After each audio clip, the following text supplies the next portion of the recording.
முக்கிய எச்சரிக்கை, இந்த ஷோல நீங்க பார்க்க போற ஸ்டன் சீன்ஸ் எல்லாமே சயின்ஸ்ல ஃபெயில் ஆனவங்க பண்ண பெர்ஃபார்மன்ஸ். ஒருவேளை நீங்க பாஸ் ஆயிருந்தா கூட தயவு செஞ்சு இதை எங்கேயுமே ட்ரை பண்ணாதீங்க. ஹலோ ஃப்ரெண்ட்ஸ், நான் தான் உங்களோட ஹோஸ்ட் மனிஷ் பால். உங்க எல்லாரையும் இந்த பிராண்ட் நியூ ஷோவுக்கு நான் வரவேற்கிறேன். Science of stupid. இந்த காலத்துல இந்த ஐங்கிற வார்த்தைக்கு நிறைய மரியாதை இருக்கு. ஐபோன், ஐபேட், ஐ மினி, இதுக்காகவே நாங்க ஒரு இன்டெலிஜென்ட் ஷோ பண்ணிருக்கோம். இதுல வரதெல்லாம் பாத்தீங்கன்னா ஐயோ, அடப்பாவி, ஐயோ யப்பா, இப்படி ஆச்சரியப்படுற அளவுக்கு காமெடியா உத வாங்கி கண்ணு கருத்து போனவங்க வருவாங்க. Welcome to science of stupid, a show with lot of stupid ideas. இந்த ஷோல உங்களுக்கு நிறைய அறிவியலை கத்து தருவோம். அதோட ஃபுல்லா கலக்கலா செம ஃபன்னியா விழுந்து விழுந்து சிரிக்கிற மாதிரி வீடியோஸ் சேர்த்து காட்டுவோம். இதை நீங்க பார்த்து உங்களுக்கு ஒருவேளை வயிறு கொஞ்சம் புண்ணாகலாம், ஓவரா சிரிச்சு கண்ணு கட்டலாம். ஆனா சிரிக்க சிரிக்க கத்துக்கிட்ட விஷயம் மறக்காது இல்லையா? அதான் சயின்ஸ் ஆஃப் ஸ்டூபிட். இது என்ன மாதிரி ஷோனா, முதல்ல சயின்ஸ்ல ஆரம்பிச்சு கடைசியில இப்படி பெயின்ஸ்ல போய் முடியும். ஆர்வ கோளாறுல சயின்ஸ் கிளாஸ் விட்டு எந்திரிச்சு போனவங்களுக்கு என்ன நிலைமை ஏற்படும்னு இந்த ஷோ வெளிச்சம் போட்டு காட்டும். கத்துக்க வேண்டியது முழுசா கத்துக்கலாம், இப்படி அந்த இடத்துல தொங்க வேண்டியதுதான். அடுத்த அரை மணி நேரத்துக்கு இந்த ஷோல நீங்க பார்க்க போறது இப்படிப்பட்ட ஆர்வ கோளாறுங்க தான். அவங்களுக்கு ஏற்பட்ட விளைவு நாம கத்துக்க போற பாடம். அதாவது சயின்ஸை பத்தி முழுசா தெரிஞ்சவங்களுக்கும் தெரிஞ்ச மாதிரி நடிக்கிறவங்களுக்கும் என்ன வித்தியாசம்னு இந்த ஷோல தெரிஞ்சிடும். சயின்ஸை பத்தி நீங்க புக்ல படிச்சிருக்கலாம், ஆனா என்னைக்காவது அதை நீங்க ட்ரை பண்ணி பார்த்திருக்கீங்களா? உதாரணத்துக்கு டார்க். இப்போ நம்ம பார்க்க போறது கான்சர்வேஷன் ஆஃப் ஆங்குலர் மொமெண்டம். சயின்ஸை நம்ம விளையாட்டா படிக்கலாம், ஆனா சயின்ஸ் கிட்ட எப்பவும் விளையாடக்கூடாது. ஏன்னா ரிசல்ட் நம்ம கிடைக்க போற பர்சனல் கிஃப்டா தான் இருக்கும். சோ லேடிஸ் அண்ட் ஜென்டில்மேன், இந்த ஷோல நீங்க சயின்ஸோட மகிமையை என்னோட சேர்ந்து என்ஜாய் பண்ணி பார்க்க போறீங்க. செய்யக்கூடாத விஷயத்தை எப்படி செய்யாம இருக்கிறதுன்னு கத்துக்கலாம். உதாரணத்துக்கு இந்த அலையோட அழகுல எவ்வளவு ஆபத்து இருக்குன்னு பாருங்க. இந்த அழகுக்கு பின்னாடி வந்த அலை ஆபத்தை அழைச்சிட்டு வந்த விஷயம் அந்த பொண்ணுக்கு பாவம் தெரியாம போச்சு. இதுக்கு பின்னாடி கூட சயின்ஸ் இருக்குங்க. இதையெல்லாம் தேடி எடுத்து உங்களுக்கு ஒரு ஷோவை காட்டுறதுதான் சயின்ஸ் ஆஃப் ஸ்டூபிட். ஊரை கூட்டி வித்த காட்டுறது பெரிய விஷயம் இல்ல, கூப்பிட்டோன்னு எல்லாரும் வந்துருவாங்க. ஆனா வித்த காட்டுற எல்லா இடத்துலயும் மெத்த இருக்காது. ஸ்டைலா பைக்கை ஓட்டி வீலிங் பண்ணி காட்டலாம், ஆனா ஷோவை பாக்குறவங்க மூஞ்சிலே வீல கொண்டு வந்து காட்டக்கூடாது. துப்பாக்கியால சுட்டு ஒரு மலையை குலைக்கலாம், ஆனா ஒரு மலையை துப்பாக்கியால சுட்டு பாத்துருக்கீங்களா? இது சும்மா ஃபர்ஸ்ட் ரவுண்ட் தான். பீரங்கி பின்னாடி வருது.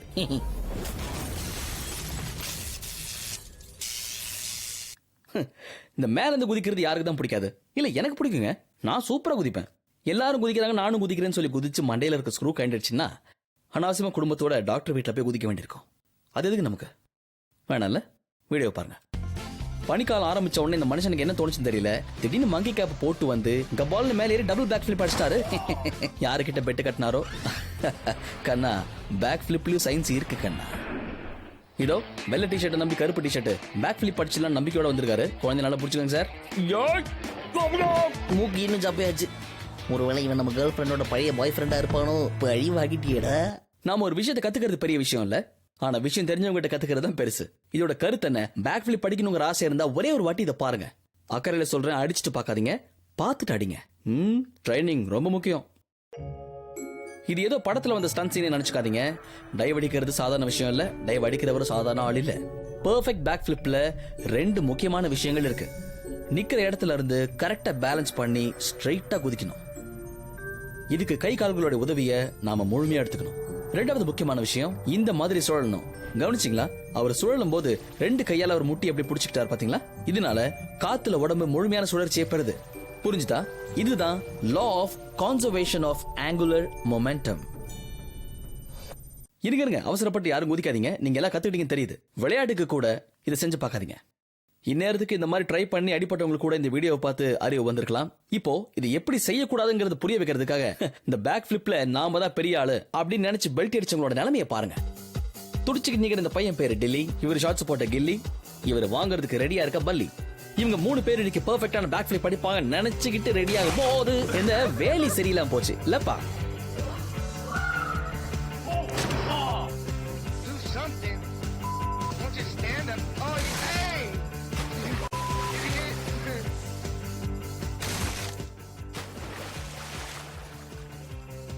இவர் இந்த உலகத்துக்கு ஏதோ சொல்ல விரும்பல, செய்ய விரும்புறாரு. செய்யறது உருப்படியா வருமா வராதா? ரெடி ஜம்ப் கம் ஆன் அப்படி போடு. இது தப்பு உன் பேர்ல இல்லப்பா, செவிரு சின்னதா போச்சு. நீங்களே பாருங்க. ஆரம்பத்துல போஸ்ட் எல்லாம் கரெக்டா கொடுத்தாரு, ஆனா ஹைட்டுக்கு ஏத்த டைவ் அடிக்காம போனதுனால பச்சை புள்ள மெல்ல வேண்டிய நிலைமை. ரொம்ப மெல்லாதீங்க, கொம்பு வந்துடும். பந்தாவுக்கும் பேக் ஃபிளிப்புக்கும் நிறைய வித்தியாசம் இருக்கு தம்பி. ஐயோ, இப்போ உங்க கேர்ள் ஃப்ரெண்ட் கிட்ட எந்த மூஞ்ச காட்டுவே? இப்படி பெத்தவங்க கால விழுந்தா ஆசீர்வாதமா கிடைச்சிருக்கும். மூஞ்சில டென்ட் வாங்கினா லவ் எண்ட் தான். இவனுக்கு பல்ட்டி கூட அடிக்க தெரியல, இவனை உடனே கழட்டி விட வேண்டியதுதான். இந்த பிங்க் குமாரோட வித்தை எங்க டர்ராச்சுன்னு பார்க்கலாமா? கவனிங்க, ஸ்டார்ட், ஜம்ப். ஜம்ப் ஒழுங்கா பண்றதுக்கு முன்னாடி புஷ் பேக் வச்ச மாதிரி சாஞ்சா பல்லு எகிராம என்ன ஆகும்? குமார், உதிக்கிறதையும் சொல்றதையும் நீங்க ஒரே நேரத்துல பண்ணிட்டீங்க. 10க்கு 2 கையும் காத்து வாங்குது. முட்டி. இந்த ஆசீர்வாதத்தை ஒரு குரு கிட்ட வாங்கிருக்கலாம். இப்போ அந்த பொண்ணு காலில் தான் விழணும். ஒரு ஸ்பைடர்மேன் செவுத்துல நிக்கிறாரு. இத பார்க்காம போனதுனால அந்த கண்ணிக்கு ஆபத்து. அலோ எப்பா, பொண்ணு பாக்குற மாதிரி டைவடினா பொண்ணு மேலே டைவடிப்ப. சைக்கிள் ஓட்டுறது நம்ம எல்லாருக்குமே பிடிக்கும். ஓட்டிட்டு ஒழுங்கா வீடு வந்து சேர்ந்தா எல்லா அம்மாவுக்கும் பிடிக்கும். சைக்கிள் ஓட்டுறத படிப்படியா கத்துக்கணும்னு யாரோ சொன்னதை தப்பா புரிஞ்சுக்கிட்டு படிக்கட்டுல ஓட்டினா எப்படி? நான் சின்ன வயசுல ஒழுங்கா சைக்கிள் ஓட்டி கத்துக்கிட்டதுனாலதான் இப்ப இங்க நின்று பேசிக்கிட்டு இருக்கேன். நண்பா, சைக்கிளுக்கு பின்னாடியும் சயின்ஸ் இருக்குப்பா. அம்மா, எங்க இருக்கீங்கம்மா? எனக்கு வேலை கிடைச்சிச்சுமா. என்ன வேலை தெரியுமா? சைக்கிள்ல ஸ்டண்ட் காட்டுற வேலை. இனி சைக்கிள் ஸ்டாண்ட்ல டோக்கன் தான் கேட்கணும். இப்போ உங்க அத்தனை பேருக்குமே சைக்கிள் ஜம்பிங் பின்னாடி எவ்வளவு சயின்ஸ் இருக்குன்னு காட்ட போறேன். இதை பெர்ஃபார்ம் பண்ண போறது ப்ரொஃபஷனல் ஸ்டண்ட் பைக்கர்ஸ். இதை பார்த்தா நிச்சயமா உங்களோட மனசு அள்ளும், கை காலெல்லாம் தானா துள்ளும். அப்பா, என்ன ரைமிங்ல சான்ஸ் இல்ல. சூப்பர்ல, பாருங்க. இது ஒரு 60 அடி பைக் ஜம்ப். இதுல பைக்கர் லேண்ட் பண்ணும்போது 32.2 km/h ஸ்பீட்ல இறங்குவாங்க. உயரம் 6 அடியா இருந்தானே 60 அடியா இருந்தானே ஒரு அடி கூட வாங்காம தப்பிக்கிறவன் தான் திறமைசாலி. கண்ணா, இதுக்கு பின்னாடியும் சயின்ஸ் இருக்குமா? ஒவ்வொரு ஜம்ப்லயும் ஒரு சிமெட்ரிக்கல் பாத் இருக்கு. அதுக்கு பேர் தான் பெராமினா. நீங்க போற வேகம் உங்களை அப்படியே மேல கொண்டு போகும். ஆனா கிராவிட்டி அதே வேகத்துல உங்களை கீழே இழுக்கும். இதுக்கு பின்னாடி இருக்கிற சயின்ஸை இவங்க தெளிவா புரிஞ்சுக்கிட்டு பண்றதுனாலதான் இவங்களை நாம வித்தகர்கள்னு சொல்றோம். வந்த வேகத்திலே சைக்கிள் காத்துல பறக்கிறதுக்கு இந்த மேடுகள் 45 டிகிரிஸ்ல செய்யப்பட்டிருக்கும். இதுல ஒரு முக்கியமான சயின்ஸ் இருக்கு. இந்த ரேம்பை நீங்க ஹிட் பண்ணும் போதே கொஞ்சம் ஸ்பீடு இன்க்ரீஸ் பண்ணிக்கணும்.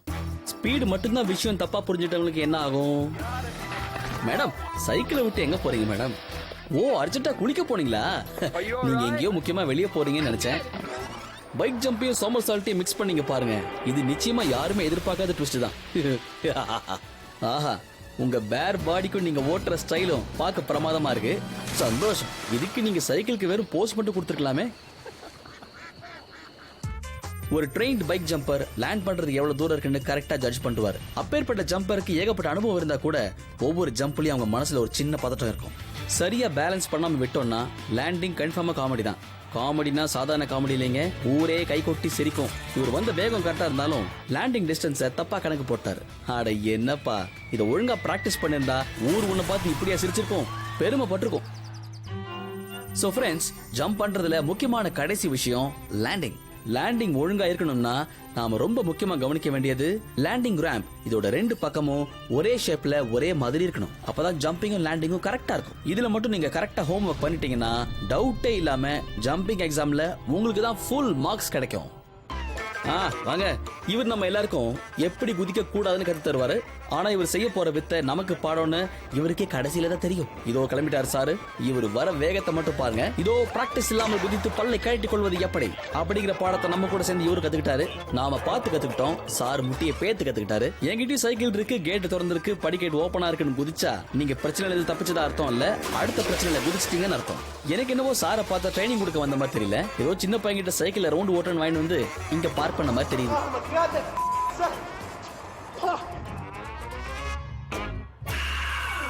மனசுக்கு பிடிச்ச விஷயம் நடந்தா எல்லாரும் சந்தோஷத்துல துள்ளி குதிப்பாங்கன்னு கேள்விப்பட்டிருக்கோம். ஆனா இவருக்கு என்ன செய்தி வந்து தெரியல, வந்ததுல இருந்து துள்ளிட்டு இருக்காரு. விளைவு தெரியாம குதிச்சா என்ன ஆகும்னு விளம்பர இடைவேளைக்கு அப்புறம் பாப்போம். சாரிப்பா, சட்டை போடாம வித்த காட்டுறவங்களுக்கு விளம்பரம் இல்லையா? அதை பத்தி உனக்கு என்ன பிரச்சனை? ஒருவேளை இருக்கு கல்யாணம் நிச்சயம் ஆயிடுச்சு போல இருக்கு, அதுக்காக தான். ஆமா, கல்யாணத்தை பத்தி முழுசா தெரியாதவங்க ஆரம்பத்தில் இப்படி குதிக்கிறது இயற்கை தானே. ஆனா ஒரு முக்கியமான விஷயம், இதை வாங்கி கொடுத்திருக்கிறது இவருடைய பழைய கேர்ள் ஃபிரெண்ட். இதுல ஏதோ ஒரு உள்குத்து இருக்கு. அண்ணே, உங்க கல்யாணம் நிச்சயமா நிச்சயத்தோட கேன்சல். நீங்க யாராவது பவர் லிஃப்டிங் பண்ணிருக்கீங்களா? நானும் பண்ணதில்ல. ஏன்னா பல பேருக்கு பவர் லிஃப்டிங்ல உடன்பாடே இருக்காது. ஒரு சில பேருக்கு இருந்தாலும் இருக்கும். ஆனா உடம்ப வருத்திக்கிட்டு வெயிட் தூக்கி என்ன சாதிக்க போறோம்? இது வேடிக்கை பார்க்கறது ஊசிதோன்னு சின்ன குழந்தை கூட தெரியும். நீங்களே பாருங்க. பெரிய வெயிட் லிஃப்டர் ஆவன்னு ஒத்த கால நிக்கலாம். அதுக்குன்னு ஒத்த கையில எல்லாம் தூக்க கூடாது தம்பி. வெயிட் லிஃப்டிங் பண்றதுக்கு மசில்ஸ் இருந்தா மட்டும் போதாது. அது ஒரு டெக்னிக்கையும் அதுக்கு பின்னாடி இருக்கிற சயின்ஸையும் புரிஞ்சுக்கணுங்க. சாதாரணமா பவர் லிஃப்டர்ஸ் வெயிட் தூக்கிறதுக்கு முன்னாடி நல்ல மூச்சு இழுத்துப்பாங்க. தூக்கினதுக்கு அப்புறம் தான் மூச்சையே விடுவாங்க. மூச்சுனால இழுத்து பிடிச்சிக்கிட்டு தூக்கும் போது வெயிட் லிஃப்டர்ஸ்க்கு எக்ஸ்ட்ரா பவர் கிடைக்குது. உடம்பு முழுக்க ஏற்படுற பிரஷர்னால வெயிட் தூக்கும் போது ஸ்பைனுக்கு அது ரொம்ப உதவியா இருக்கு. இது பிளட் சர்க்குலேஷன் அதிகப்படுத்துது. இதோட விளைவா ஹார்ட் பீட் ஜாஸ்தி ஆகுது. இதோட ரிசல்ட்டா முகம் அப்படியே செவக்குது, உடம்புல பிளட் பிரஷரும் ஏறுது. வெயிட்ட கீழே இருக்கும் போது இவங்க பொறுமையா மூச்சு விடுறதுனால இவங்களோட ஹார்ட் பீட் ரேட்டும் கம்மியாகுது, பிளட் பிரஷரும் கொஞ்சம் கொஞ்சமா குறைய ஆரம்பிக்குது. இதனால இவங்களோட மூளைக்கு உடனே தேவையான ஆக்சிஜன் கிடைச்சிருது. என்ன ஆச்சு பாத்தீங்களா? கண்ணு செவக்குது, கண்ணம் துடிக்குது, கரண்ட் பாக்ஸ் டமால்னு வெடிக்குது. நீங்க வேணும்னு அர்னால்ட் ஷ்வார்ஸ்நெகரை மனசுல உருவேத்திக்கிட்டு உடம்ப வேற மாதிரி ஏத்தலாம் நினைக்கலாம். ஆனா இது சயின்ஸுக்கு ஒத்து வருதான்னு யோசிங்க. ஏன்னா நம்ம சயின்ஸை ஏமாத்த முடியாது. ஜிம்முக்கு போக ஆரம்பிச்ச கொஞ்ச நாள்லயே நாமளும் ஒரு பவர் லிஃப்டர் தான் அப்படிங்கிற ஒரு எண்ணம் மனசுல எழும். இவரை யாரோ தூண்டி விட்டு தூக்கு விட்டுருக்காங்க போல இருக்கு. அம்மா, என்னால இளவட்ட கல்ல தூக்க முடியும், எனக்கு பொண்ணு பாரு. இப்போ என் வாயில புண்ணு பாருங்க. தயார் நிலையில இருக்கிற நம்ம பைல்வான் 300 கிலோவை தூக்குறதுக்கு ரெடி ஆயிட்டாரு. தூக்குறதுக்கு முன்னாடி சின்ன பிரார்த்தனை வேற ஓடுது. இத பிரார்த்தனையே பண்ணாம நான் தூக்குவேன் பின்னாடி இருக்க நக்கலா பாக்குறாரு. இப்ப நான் ரெடி. இருங்க, பொசிஷனுக்கு வந்துக்கிறேன். எதையும் மறக்கல. ஐயோ, மூச்சு விட மறந்துட்டேன். இது சரிப்பட்டு வராது. மூச்சை விட்டுட்டு அப்புறம் வந்து நான் காம்படிஷன்ல கலந்துக்கிறேன். பிரார்த்தனை பண்றது விட்டுட்டு பிராக்டிஸ் பண்ணிருக்கலாம். மூச்சை வெளியே விடாம தம் கட்டிட்டே இருந்தா அதுக்கு பல சைடு எஃபெக்ட்ஸ் இருக்கு. அதுல ஒண்ணுதான் இது. நமக்கு பிடிக்காத ரெஃப்ரி எதிர உட்கார்ந்தா எனக்கு ஒரு பிரச்சனையும் இல்லை. கொஞ்ச நேரம் நான் படுத்துக்கிறேன், எழுப்பாதீங்க. வாந்தி எடுத்ததை மனசுல வச்சுக்காதீங்க ரெஃப்ரி. இதுல ஒரு முக்கியமான விஷயத்தை கவனிச்சீங்கன்னா, வெயிட் லிஃப்ட் பண்ணும்போது மூச்சு விடாம இருந்தா ஏன் இந்த விளைவுகள்லாம் ஏற்படுது? அதான்ப்பா சயின்ஸ். அதை புரிஞ்சுக்காம பண்ணா இப்படிதான் நடக்கும். இதை எடுத்து சொல்லதானே நாங்க ஷோவே பண்றோம். கொஞ்சம் பயாலஜிக்கலா யோசிச்சு பாருங்க. வெயிட்டை தூக்கும் போது உங்க ஹார்ட்ல மட்டும் இல்ல, வயத்திலையும் பிரஷர் அதிகமாகுது. வயிற்றுல எந்த மசில்ஸும் இல்லாதனால இந்த பிரஷரை வயிறால தாங்க முடியாது. இப்படி வெயிட்டை தூக்கி நிற்கும் போது வயிற்றுல பிரஷர் ஜாஸ்தி ஆயிட்டே போகுது. இதோட விளைவா வயிற்றுல இருக்கிற உணவுப் பொருட்கள்லாம் உடனடியா வாய் வழியா வெளியேறிடுது. அந்த நேரத்துல உங்க எதிரியா இருந்தாலும் சரி, ரெஃப்ரியா இருந்தாலும் சரி. இந்த வீடியோ ஏன்பா என்கிட்ட காமிச்சிங்க? இப்ப நான் எப்படி சாப்பிடுவேன்? இந்த பாடி பில்டர் தனக்கு பிடிக்காத பொருளை சாப்பிட்டாரு போல இருக்கு. அதை வலுக்கட்டாயமா வாய் வழியா வெளியெடுக்க இப்படி முயற்சி பண்றான்னு நினைக்காதீங்க. ஐயா, இது வாயா இல்ல வாட்டர் ஃபால்ஸா? வெயிட் தூக்குறதுக்கு முன்னாடி மூச்சை பிடிச்சி வெயிட் இறக்கும் போது மூச்சு விட்டுருந்தாருன்னா இவருக்கு இந்த நிலைமையே ஏற்பட்டிருக்காது. செய்முறையை தலைகீழ பண்ணதுனால வீட்டுல சாப்பிட்ட டிஃபன்லாம் வாய் வழியா ஓடி வந்துருச்சு. இதுக்கு நம்ம டாக்டரை கூப்பிடுறதா இல்ல பிளம்பரை கூப்பிடுறதா? கன்ஃபியூஷன். இப்ப அடுத்து நம்ம பார்க்க போற வீடியோல வர போறது வேற யாரும் இல்ல, நம்ப முடியாத ஆட்கள் தான். வேண்டாத வேலையை வேண்டிட்டு வராங்க. இந்த மாதிரி ஆளுகளை பார்த்தா டக்குனு ஒரு ஸ்க்ரூ டிரைவர் எடுத்து அவங்க மண்டியில் இருக்கிற ஸ்க்ரூவை டைட் பண்ண தோணும். இந்த மாதிரி வேலை பண்றவங்களுக்கு ஒரு பேர் வேற இருக்கு, கார் ஜம்பர்ஸ். கார் ஜம்பிங் பண்றதுக்கு முக்கியமான விஷயம் மஸ்குலர் எனர்ஜி, டைமிங், அப்புறம் நியூட்டன் சாரோட லா ஆஃப் மோஷன் ஃபார்முலாவை சரியா செயல்படுத்த தெரியணும். இல்லன்னா தர்மாஸ்பத்திரியில முதல் பெட் நமக்கு தான். நிலைமை கவலைக்கிடமாயிடும். உங்க ஃப்ரெண்டோட காராவே இருந்தாலும் அதை நிக்கும் போது உடைக்க வேண்டியதானே? அது என்ன ஓடும் போது உடைப்ப நடம் பிடிக்கிறது? Guys, seriously, கார் ஜம்பிங் சின்ன பசங்க விளையாட்டு இல்ல. ஏன்னா இதுல அடி கண்ணா பின்னான்னு விழும். அழகா ஒரு காரை கொண்டு வந்தோமா, ஃப்ரெண்டை கூட்டு போனோமா, ரவுண்ட் அடிச்சமான்னு இல்லாம இப்படி கோக்கமாக்கா யோசிச்சு எதுக்கு கை காலை உடச்சுக்கணும்ன்றேன். ஒரு கார் ஜம்பிங் ப்ரொஃபஷனல் இதை எவ்வளவு அழகா நீட்டா பண்ணாரு பாத்தீங்களா? நீங்க பாருங்க, ஜம்ப் பண்றதுக்கு முன்னாடி காலை தூக்குறதுக்கு கால் மசில்ஸுக்கு தேவை எலாஸ்டிக் எனர்ஜி. அப்போதான் இந்த மாதிரி கார் மேல முழுமையா ஏற முடியும். ரெண்டாவது முக்கியமான விஷயம், எப்போ கார்ல ஏறணுங்கிற டைமிங் ரொம்ப ரொம்ப ரொம்ப முக்கியம். ஏன்னா கால் வச்ச 3வது மில்லி செகண்ட்ல நம்ம கார் மேல ஏறி இருக்கணும். எப்படி பையனுக்கு எப்படி ட்ரைனிங் கொடுத்துருக்கேன் பாத்தீங்களா? 3வது முக்கியமான விஷயம், ஏறின மாதிரியே அழகா குதிக்க தெரியணும். இதுவும் கரெக்ட் டைமிங்ல இருக்கணும். அப்படி இல்லைன்னா உங்களை மட்டும் விட்டுட்டு காரு காலை மட்டும் கூட்டு போயிடும். சரியான டைமிங்ல ஜம்ப் பண்ணிட்டீங்கன்னா முழுசா வீடு போய் சேரலாம். நியூட்டனோட லா ஆஃப் மோஷன் படி எந்த ஒரு பொருளுக்கு எதிர்ப்பு சக்தி இல்லைன்னா அது பாட்டுக்கு சீரான வேகத்துல போய்கிட்டே இருக்கும். இது பார்க்கும்போது எவ்வளவு ஈஸியா இருக்குல்ல? உங்களுக்கு கூட தோணலாம், ஏன் இது என்னால முடியாதா? But it's not that easy. உங்களை மாதிரியே இதுக்கு முன்னாடி எத்தனையோ பேர் நினைச்சிருப்பாங்க இல்லையா?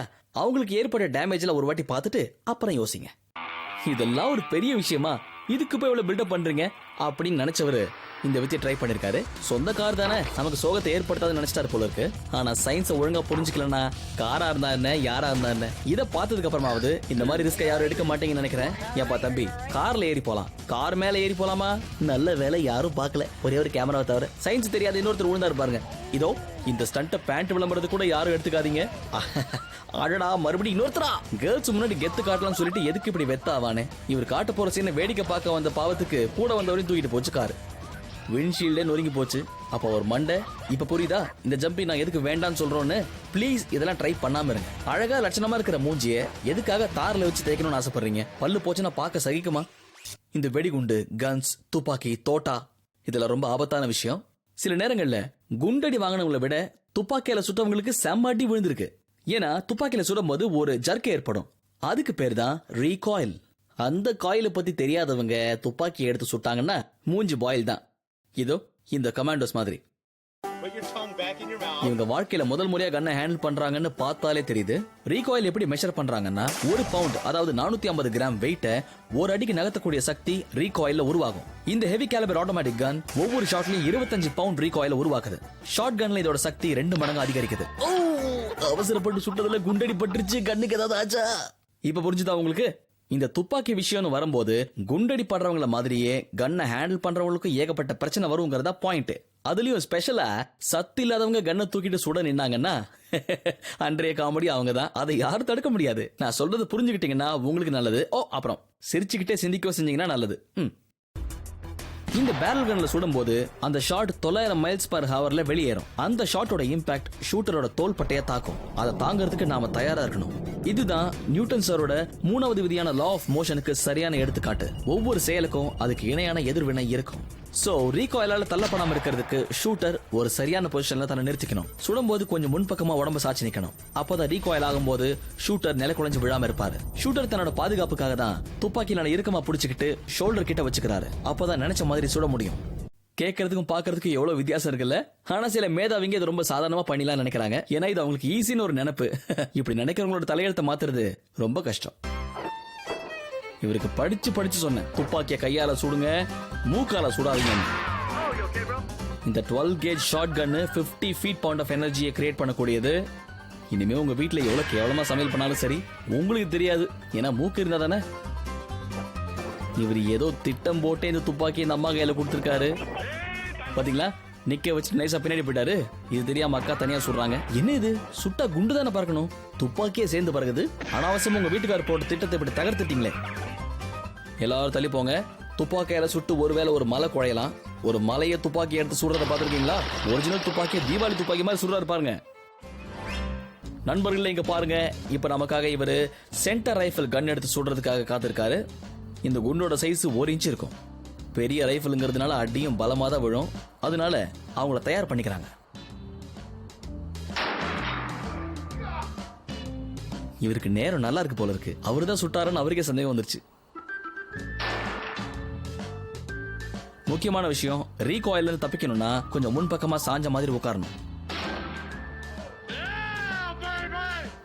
இதோட ரீகாயில் பவர் 227 பவுண்ட்ஸ். ஒரு பவர்ஃபுல் ஷார்ட் கன்னை விட 5 மடங்கு சக்தி வாய்ந்தது. பரவாயில்லையே. இதுல 3வது முக்கியமான ரோல், சுடும்போது துப்பாக்கி உங்களோட தோள்பட்டைக்கு நெருக்கமாக தான் இருக்கணும்.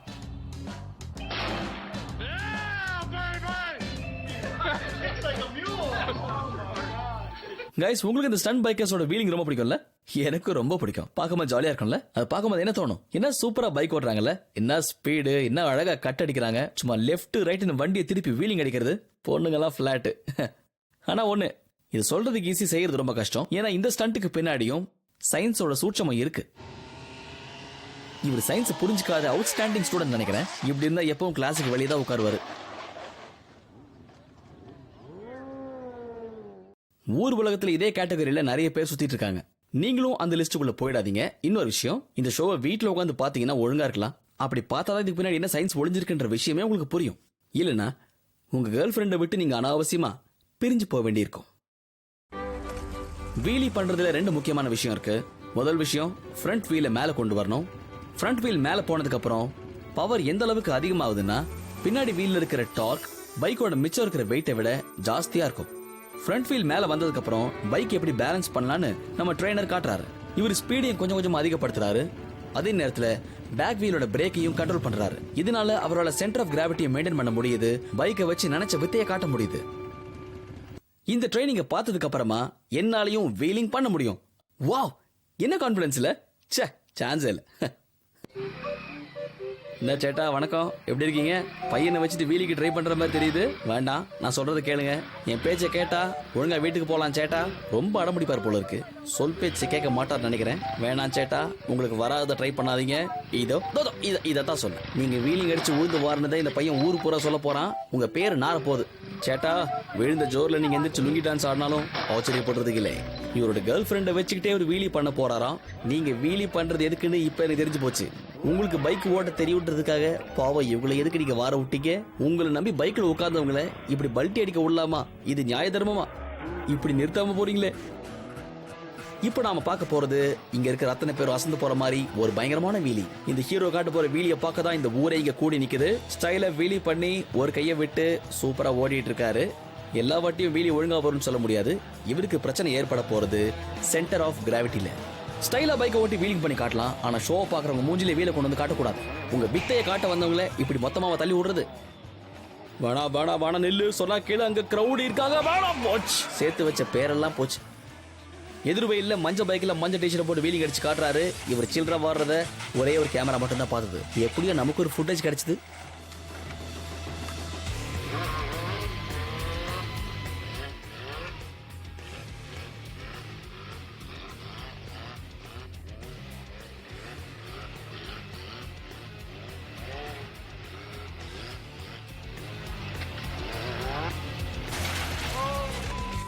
வாங்க வாங்க, நம்ம சாம்பியன் எங்க தப்பு பண்ணாரு இப்ப நம்ம பார்க்கலாம். ஸ்டண்ட்ல கொஞ்சம் ஸ்டைல் ஆட் பண்றதுக்காக ஒரே ஒரு காலை மட்டும் தூக்குனார் நம்ம ஸ்டண்ட் குமார். அதனால பேலன்ஸ் தவறி ஒரு காலை கீழே ஊனி விழுந்த வேகத்திலேயே த்ராட்டில் பிடிச்சி முறுக்கிட்டாரு. இதனால பேலன்ஸை இழந்தவர் பைக்கை மட்டும் போக விட்டாரு. இதை வேடிக்கை பார்த்த பொட்டி கடை காலி. அவர் நினைப்பாரு, அட பாவி, உன் ஸ்டண்ட்டை வேடிக்கை பார்க்க வந்ததுக்கு என் கடையை காலி பண்ணிட்டியே, பரவாயில்ல, உன் வண்டியில 2 டயர் இருக்குல்ல, கைட்டிக்கிறேன். சரி, எப்படி நம்ம சயின்ஸ் கிளாஸ்? ஐ ஹோப் இந்த ஃபன்னி வீடியோஸ் மூலமா நீங்க பார்த்த ஒவ்வொரு காட்சியிலையும் உங்களுக்கு நிச்சயமா அறிவு கண் திறந்திருக்கும். சொல்லுவாங்களே, எல்லாமே நல்லதுக்கு தானே. நீங்க பார்த்த ஒவ்வொரு வீடியோ கிளிப்பிங்லயும் நிச்சயமா நீங்க நல்லது கத்துட்டு இருப்பீங்க. Now don't get inspired by these videos and do not try this at home or anywhere else. See you next time.